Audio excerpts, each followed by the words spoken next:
خالق کائنات نے یہ ساری باتیں قرآن مجید میں واضح طور پر کھول کے بیان کر دی ہیں کہ اگر ماں باپ اولاد کو ڈانٹ ڈپٹ پلائیں، مارنے پہ آ جائیں، تو اولاد کا فرض ہے کہ اف نہ کریں، لا تقل لہما اف، بلکہ ان کے حق میں دعا کریں، رب ارحمہما کما ربیانی صغیرا، یا اللہ میرے ماں پر اس طرح رحم و کرم فرما جس طرح انہوں نے میرے بچپن میں مجھ کو ساتھ شفقت کا سلوک کیا ہے۔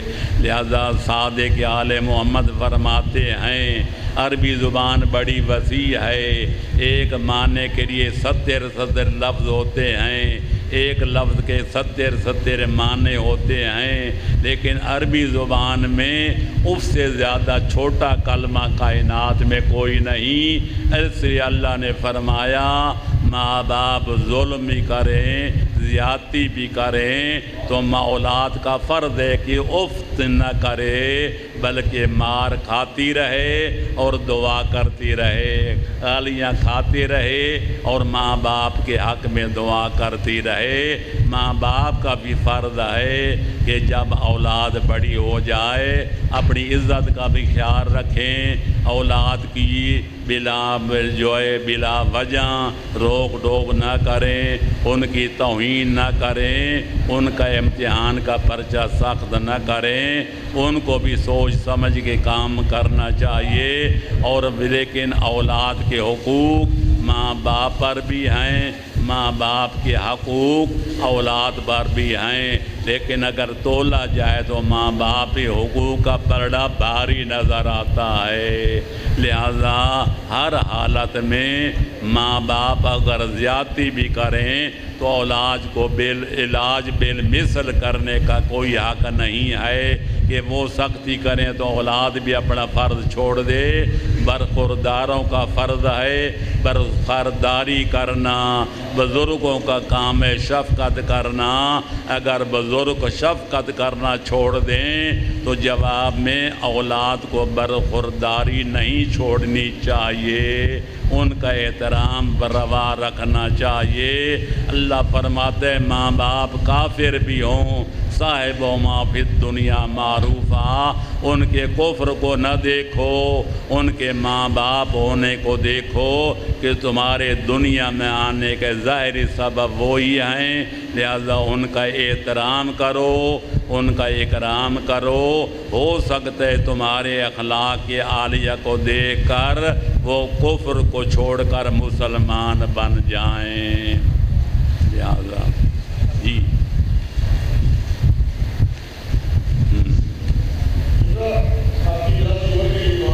سوال یہ ہے کہ وراثت میں ملنے والی رقم پر زکوٰۃ و خمس کی ادائیگی کے بارے میں کیا احکامات ہیں کہ اگر والد صاحب نے زکوٰۃ و خمس ادا کر دیا ہو؟ ہاں، اگر والد صاحب نے متوفی نے جس کی وراثت سے مل رہی ہے، بیٹا ہے یا بیٹی ہے یا ماں باپ، بیٹا مر گیا یا بیٹی مر گئی، ماں باپ کو وراثت مل رہی ہو، اگر انہوں کو یقین ہو کہ متوفی نے وفات پانے والے نے اپنے مالی حقوق ادا کر دیے تھے تو پھر اولاد پر یا وارث پر کوئی دوبارہ دینے کی ضرورت نہیں۔ لیکن اگر یقین ہو اس نے زکوٰۃ دی تھی، نہ مرنے والے نے خمس ادا کیا تھا، تو وارث پر واجب ہے زکوٰۃ بھی ادا کرے اور خمس بھی ادا کرے تاکہ مرنے والے کا بوجھ ہلکا ہو جائے، اس کو ثواب ملے تو دوہرا ملے۔ جی سوال ہے کہ برادران اہل سنت کے ساتھ اگر کسی محفل میں افطاری رکھا ہو تو کیا ان کے وقت پر روزہ افطار کر سکتے ہیں؟ برادران اسلامی کے ساتھ روزہ افطار کرو، لیکن جب سارے بیٹھے ہوں، آخر انا انزلنا کی تلاوت کی جاتی ہے، چند صورتیں پڑھی جاتی ہیں، وہ روزہ کھول لیں، اپنے حصے کے پکوڑے بھی اکٹھے کر لو، کھجوریں بھی اکٹھی کر لو، یہ بلند آواز سے پڑھنا شروع کر دو، 2-4 منٹ گزر آئیں تو آپ بھی کھول دو۔ یہ 10-15 منٹ کا فاصلہ ضروری نہیں ہے، 4 منٹ 5 منٹ گزر جائیں تو وقت ہو جاتا ہے۔ ہماری قوم زیادہ احتیاط کرتی ہے، 10-15 منٹ اتنا وقفہ ضروری نہیں، لہذا محسوس بھی نہیں ہوگا۔ یہ قرآن پڑھ رہا ہے، سورتوں کی تلاوت کر رہا ہے، 4-5 منٹ گزر جائیں تو پھر کھول دے بس۔ جی کیا مومنین کو صرف آخرت کی تیاری کرنی چاہیے یا دنیاوی زندگی اور دور جدید کی ترقی کے لیے بھی کوشش کرنی چاہیے؟ نہیں سمجھا کیا مومنین کو صرف آخرت کی تیاری کرنی چاہیے یا دنیاوی زندگی اور جدید ترقی کے لیے بھی کوشش کرنی چاہیے؟ ہاں، مومن ہے، موسم فرماتے ہیں لوگوں کی چند قسمیں ہیں۔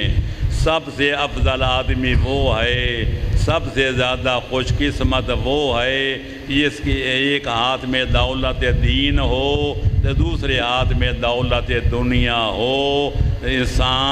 اسلام قرآن چہاردہ معصومین کا فرمان دنیا کمانے سے نہیں روکتا، حرام کمائی سے روکتا ہے۔ القاسب و حبیب اللہ فرماتا ہے، پیغمبر اکرم فرماتے ہیں حلال کی روٹی کمانے والا، حلال کی روٹی کھانے والا، بیوی بچوں کی خدمت حلال کے روز کے کرنے والا، مہمانوں کی تواضع حلال کے لقمے سے کرنے والا حبیب خدا ہوتا ہے۔ لہذا دنیا کی زندگی کے لیے بھی کوشش کرنی چاہیے، یہ عین ایمان ہے، اور آخرت کو بھی نہیں بھلانا چاہیے، یہ بھی عین اسلام ہے۔ لہذا سب سے خوش قسمت زواد وہ ہے جس کی ایک ہاتھ میں دولت دین دوسرے ہاتھ میں دولت دنیا ہو، اور درمیانہ خوش قسمت وہ ہے جس کے پاس دین تو ہو لیکن دنیا نہ ہو۔ درمیانہ بدقسمت وہ ہے جس کے پاس دنیا ہو دین نہ ہو، اور سب سے زیادہ بدقسمت وہ ہے کہ جس کے پاس نہ دین ہو نہ دنیا ہو۔ تو 4 قسمیں ہیں۔ سب سے زیادہ خوش قسمت بننے کی کوشش کرنی چاہیے، ایک ہاتھ میں دولت دنیا دوسرے ہاتھ میں دولت دین۔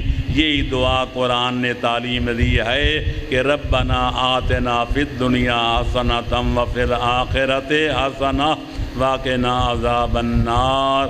اے پروردگار ہمیں دنیا میں بھی حسنہ عطا فرما، ہمیں آخرت میں بھی حسنہ عطا فرما۔ اے پروردگار ہمیں جہنم کی آگ سے بچا۔ معصوم فرماتے ہیں دنیا کا حسنہ یہ ہے کہ آدمی اتنا رزق کمائے کہ لوگوں کے سامنے ہاتھ نہ پھیلانا پڑے، اور آخرت کا حسنہ یہ ہے اتنی نیکیاں کرے اور کر کے جائے کہ جنت کی جاگیر کا پٹا مل جائے، اور خوشی تمام تب ہوگی جب جہنم سے برات نامہ بھی حاصل ہو جائے۔ تو لہذا اسلام دنیا کمانے کے بھی اجازت دیتا ہے اور دین حاصل کرنے کی بھی حکم دیتا ہے۔ لہذا سب سے زیادہ خوش قسمت وہ ہے جو دنیا بھی رکھتا ہو اور دین بھی رکھتا ہو۔ جی رمضان کے ہاں آخری رمضان والے کے آخری عشرہ کی تاک راتوں میں شب قدر کا اہتمام کیا جاتا ہے، جبکہ ہمارے یہاں صرف 19، 21 اور 23 کے رات اہتمام کیے جاتے ہیں۔ ہمارے 27 اور 29 کو بھی میرے محترم ہمارے احادیث ماشاءاللہ موجود ہیں، سب کا اتفاق ہے کہ معصومین نے فرمایا کہ 21ویں یا 23ویں رات میں سے ایک رات لیلۃ القدر ہے۔ لوگوں نے بڑی کوشش کی کہ مولا معین کر دیں 21ویں رات ہے یا 23ویں رات ہے۔ ہمیشہ اماموں نے یہ جواب دیا اتنی چیز کے طلبکار کو 2 رات محنت کرنی پڑ جائے، عبادت کرنی پڑ جائے، جو نفع کا سودا ہے، یہ گھاٹے کا کام نہیں ہے۔ لہذا معصومین کے فرمان سے یہ روز روشن کی طرح واضح ہے کہ 21ویں یا 23ویں رات میں لیلۃ القدر ہے۔ ان کے علاوہ کوئی کوشش کرنا ناکام کوشش ہے، لیکن 2 راتوں میں اللہ توفیق دے 1000 مہینے کی عبادت ایک طرف 80 سال بنتے ہیں، تو 1 رات کی عبادت ایک طرف، یہ برابر نہیں بلکہ 1 رات کی عبادت 1000 مہینوں کی عبادت سے افضل ہے۔ تو ہماری ایمان کی کمزوری ہے کہ ہم بہانے تراش کرتے ہیں، پتہ نہیں 21 ہے یا 23ویں ہے، آدھی رات جاگے یا پیر جاگے، اس کے بعد لنگے ہو جاتے ہیں، دراز ہو جاتے ہیں۔ رات صبح صادق تک جاگنا چاہیے تاکہ اللہ کی عبادت بجا لائی جائے اور سعادت دین و دنیا کمائی جائے۔ جی فقہ اضافیہ کے مطابق حق شفع کیا ہے اور کون کون اس میں شریک ہو سکتے ہیں؟ حق شفع یہ ہے کہ 2 آدمیوں کے جائیداد و مشترکہ، یہ پتہ ہو کہ فلانے کی آدھی ہے، فلانے کی آدھی ہے، یہ ایک آدمی کے تیسرا حصہ ہے، 2 حصے فلانے کے ہیں، یا چوتھا حصہ فلانے کا ہے تو 3 حصے فلانے کے ہیں، لیکن تقسیم شدہ نہ ہو، حد براری نہ کی گئی ہو، تو ایک آدمی اپنے حصے کو مکمل فروخت کر دے، جو اس میں سے کوئی حصہ فروخت کر دے تو دوسرے آدمی کو جو شریک ہے اس کے ساتھ مالکیت میں اس کو شریعت نے حق دیا ہے کہ وہ راضی ہو جائے تو اس کی مرضی، اور اگر چاہے تو خریدار پر شفع کر کے اس کو واپس لے سکتا ہے۔ لیکن قانون اور ہے، شریعت کا آئین اور ہے، یہاں تو پانی ایک ہو، بننا ایک ہو، کھیوٹ ایک ہو، شہر ایک ہو تو شفع کر دیتے ہیں، یہ شفع ناجائز ہے۔ دوسری صورت میں جائز ہے کہ جب 2 آدمی شریک ہوں تو ایک آدمی اپنا حصہ پورا فروخت کر دے یا اس میں سے کچھ فروخت کر دے، دوسرے شریک کو حق پہنچتا ہے کہ شفع کر کے جائیداد واپس لے لے، اس کو شرعی شفع کہتے ہیں۔ کیا دینی امور و اجتماعی امور میں کسی شخص کی غیبت کر سکتے ہیں مفاد عامہ کے لیے؟ مفاد عامہ کے لیے خدا کی نافرمانی کر سکتے ہیں۔ ایک آدمی متجاہر بالفسق ہے، شراب پیتا ہے کھلم بکھلا، زنا کرتا ہے کھلم بکھلا، چوری کرتا ہے کھلم بکھلا اور گناہ کرتا ہے کھلم بکھلا، اس کو کہتے ہیں متجاہر بالفسق، یعنی جہارن عمدن اور علنن وہ گناہ کرتا ہے، اللہ کی نافرمانی کرتا ہے، اس کی کوئی عزت نہیں ہے، وہ احترام نہیں ہے، اس کا گلہ کرنا جائز ہے۔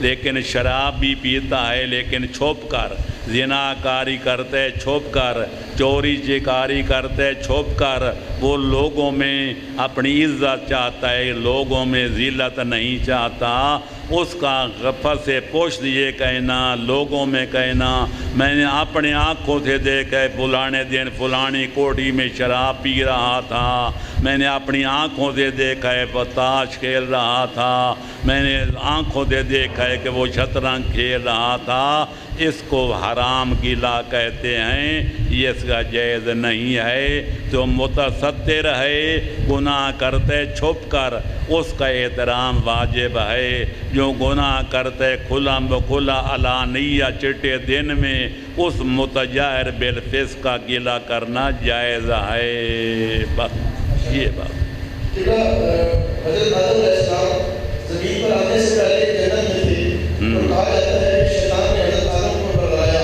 تو کیا شیطان جنت میں گیا تھا؟ جنت میں جانے کی ضرورت نہیں ہے، قیدیوں سے آپ ملاقات کرتے ہیں، قیدی قید کے اندر ہوتا ہے، ملاقات کرنے والا قید کے باہر ہوتا ہے، لیکن آمنے سامنے کھڑے ہیں، باتیں ہو رہی ہیں، لہذا وہ قید خانے کے اندر ہے، یہ قید خانے کے باہر ہے۔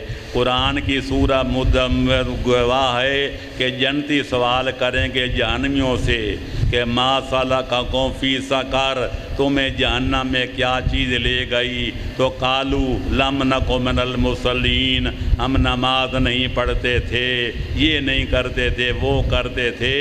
جنتی جنت میں ہیں، جہنمی جہنم میں ہیں، لیکن باتیں ہو رہی ہیں، جنتی جہنم میں داخل ہوتے ہیں، نہ جہنمی جنت میں جاتے ہیں، لیکن مکالمہ ہو رہا ہے۔ تو لہذا شیطان جنت کے باہر ہے، آدم علیہ السلام جنت کے اندر ہیں، باتیں ہو رہی ہیں بس۔ قرآن پاک کے اندر جو سجدہ ہوتا ہے وہ قرآن پاک کے اوپر کر سکتے ہیں یا نہیں، اور اگر نہیں کر سکتے سجدہ قرآن پاک کہاں کرنا چاہیے؟ میرے محترم، سجدہ قرآنی اور عام سجدے میں فرق ہے۔ عام سجدے ہے اس میں 7 اعضاء پر سجدہ کرنا چاہیے، 2 پیشانی پر، دونوں ہتھیلیوں پر، دونوں گھٹنوں پر، دونوں پاؤں کے انگوٹھے پر، لیکن سجدہ قرآنی میں یہ شرط نہیں ہے۔ یہ سجدہ جو عام کیا جاتا ہے قبلے کی طرح منہ کرنا واجب ہے، سجدہ قرآنی میں قبلے کی طرح منہ کرنا واجب نہیں ہے۔ یہ سجدہ جو ہے یا خاک پر کیا جاتا ہے، یا جو چیز خاک سے اگتی ہے بشرطے نہ کھانے میں آئے نہ پہننے میں آئے، لیکن وہ سجدہ قرآنی ہر شے پہ کیا جا سکتا ہے۔ قرآن کو سامنے رکھ کر اس کی جلد پر مشانی ٹیک کے اور اگر دعا پڑھ لیں تو سجدہ ہو جاتا ہے، اس میں دوسرے سجدے والی شرطیں نہیں ہیں۔ میرا سوال ہے جی، کہ ایسے گورنمنٹ ملازمین کے بارے میں کیا حکم ہے جن کے پاس ریٹائرمنٹ کے بعد کچھ رقم ملتی ہے جس سے وہ حج کا فریضہ ادا کر سکتا ہے، مگر اس میں ابھی اپنے بچوں کی شادیاں کرنی ہیں اور گھر بھی بنانا ہے، شادیاں اور گھر کے بنانے سے حج کی رقم نہ بچتی ہو، کیا اس پہ حج واجب ہے؟ اگر حج کا موسم ہے، درخواستیں دی جا رہی ہیں تو اس کا فرض ہے کہ درخواست دے، نکل آئے تو حج کرے، اور اگر موسم نہیں آیا مکان بھی بنائے، شادیاں بھی فرمائے، اگر موسم حج تک مستدی رہ گیا تو حج واجب ہوگا، یا ختم ہوگی تو پھر سب واجب ادا ہو جائے گا، رخصت ہو جائے گا بس۔ صحت کی دعائیں ہیں اور